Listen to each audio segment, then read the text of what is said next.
Hello everyone. ఇప్పుడు మీరు చూస్తున్న చెట్లు అవకాడో. ఇవి IIHR Indian Institute of Horticultural Research Hesaraghatta Bengaluru వాళ్ళు డెవలప్ చేసిన ప్లాంట్స్ ఇవి. ఇక్కడ ఐఐహెచ్ఆర్ బెంగళూరు రీసెర్చ్ సెంటర్లో ఈ శాంపుల్ ప్లాంటేషన్ చేశారు. ఈ వెరైటీ నేమ్ వచ్చేసి Arka supreme and Arka Ravi. 2 types ఉన్నాయి, 2 వెరైటీస్. ఇక్కడ ప్లాంటేషన్ అనేది జరిగింది. మేబీ ఒక 4-5 ఇయర్స్ బ్యాక్ చేసిన ప్లాంటేషన్ ఉన్నట్టుంది ఇది. ఇక్కడ అవకాడోస్ అయితే చాలా బాగా, ఇది ఫ్రూటింగ్ సీజన్ కాబట్టి చాలా బాగా ఎక్కువగానే కనిపిస్తున్నాయి చెట్లలో. అండ్ చెట్లు కూడా చాలా బాగా గ్రోత్ వచ్చాయి. మేబీ బెంగళూరు క్లైమేట్ బాగా సూట్ అయినట్టుంది.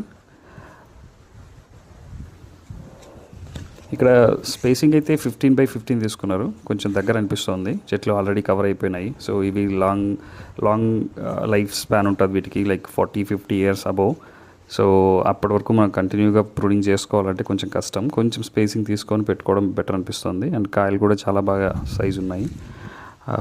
ఒక్కొక్క చెట్టుకి around they are claiming 300-400 kgs peak fruiting. అప్పుడు 300-400 kgs ఒక చెట్టుకు వస్తాయి అంటున్నారు. అది చూస్తే ఈ కాయలకి ఎక్కువగా fruit borer and fruit flies, ఈ ఊజీ అంటాం కదా మన సైడ్ రాయలసీమలో. సో వాటి ఇంపాక్ట్ ఎక్కువగా కనిపిస్తుంది. కాయలు ఎక్కువ డ్యామేజ్ అయినాయి, రాలిపోయినాయి. ఇంత చూడండి, ఒక్కొక్కటి అరౌండ్ 700-800 grams ఉండొచ్చు ఈ కాయ. దీనికి కూడా డ్యామేజ్ అయింది. సో ఇంత పెద్ద కాయలు ఇట్లా ఫ్రూట్ ఫ్లైస్ ద్వారా డ్యామేజ్ అయితే కమర్షియల్గా సేల్ చేసుకోవడం కష్టం. చెట్లు అయితే బాగా హెవీగా గ్రోత్ ఉన్నాయి. సో వీటి గురించి ఇంకా ఫర్దర్ ఎక్స్ప్లోరేషన్ చేస్తున్నాను అవకాడోస్ గురించి. బికాజ్ నేను ప్లాంటేషన్ చేద్దామని ప్లాన్ చేస్తున్నా. అవకాడోస్ గురించి ఫర్దర్గా అప్డేట్స్ కావాలంటే ఫాలో మై ఛానల్.